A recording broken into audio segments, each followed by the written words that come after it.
Hi, thank you so much. I want to first of all say thank you to Vikki Thomas for this beautiful opportunity. It's been a pleasure to sit back and listen to the previous speakers. As Vikki mentioned, I am a wellness warrior, as I like to refer to myself. In 2001, I was diagnosed with Hodgkin's lymphoma. It took about 3, almost 4 years to get the diagnosis from my family doctor. And I just want to piggyback onto some of the previous speakers that intuition and self-love are things that we need to incorporate more, and recognizing our similarities as humans and as souls is more important than viewing our differences. And I want to start with that because I will tie it in at the end. So I did take about 4 years to get this diagnosis. It came about 4 years after my dad passed away, which was a shock. It was at a Valentine's Day dance with my mom, and he basically collapsed on the dance floor. This absolutely took the world from beneath my feet and rearranged and reprioritized my entire life. I felt like I didn't belong. I felt like my world was taken from me, and so was my security and safety. That was really what catapulted me into this self-healing and self-love journey. So when the diagnosis of cancer came, for me it was a relief. And I began to open my eyes because I was invited to look at things from a different perspective. And one gift I received at the beginning of my diagnosis is this Louise Hay book, which if you haven't seen is absolutely amazing. You can heal your own life. And when I looked up what Hodgkin's lymphoma meant, it made so much sense to me as to the emotional baggage that I carried my entire life leading up to the diagnosis of cancer. And I just started to make these connections between my emotional hurt and my physical ailment. So I'm going to fast forward a little bit to 10 months into my remission from Hodgkin's lymphoma. We were at the time of SARS, which is similar to what we're going through today in 2020.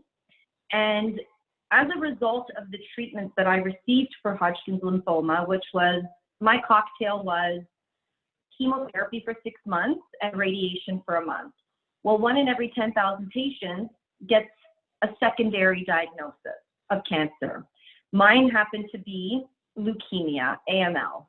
I was the golden child that was diagnosed with a secondary cancer that was actually, in fact, way more dangerous and scary than Hodgkin's lymphoma. I persevered through that because truly, I believe cancer happened for me.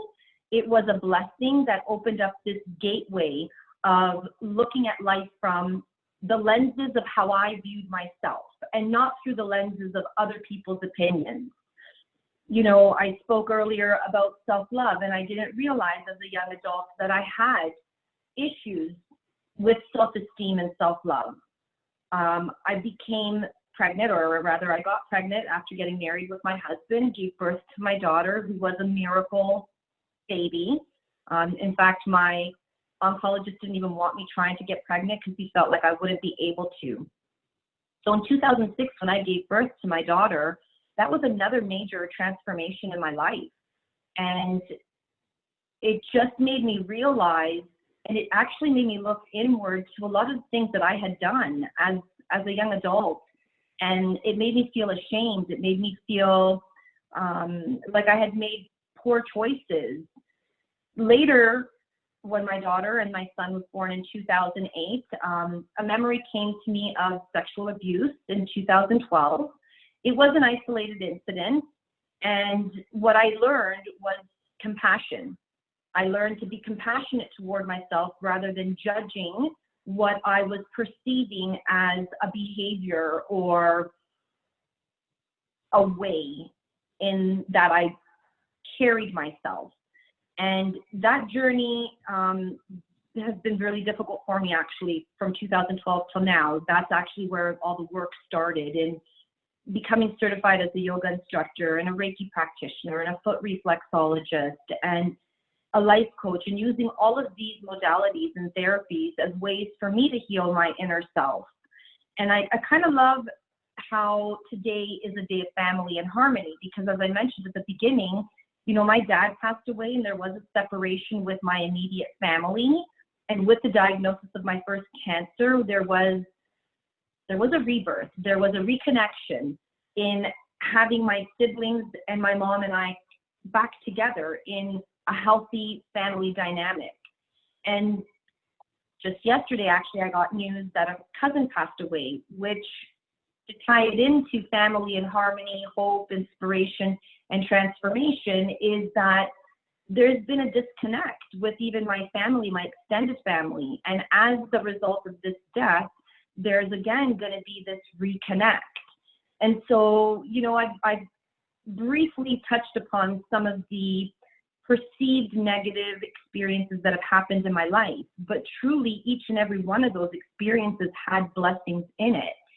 And, you know, the blessings was the hope that things got better, the inspiration in a fire being lit within me to do something different that I had never seen done before me in my family, and breaking patterns and breaking generational behaviors, in doing that inner work, and even recognizing the value and the connection between our emotional hurts and how they affect our physical health, and then bringing in the whole transformation of like all these different stages and how there was disconnects, but then there was reconnections and new beginnings. So really, I guess, a quote that I love, and it's no Shakespeare by any means, but it is by the great Ms. Lauryn Hill, who says, "How you gonna win if you ain't right within?"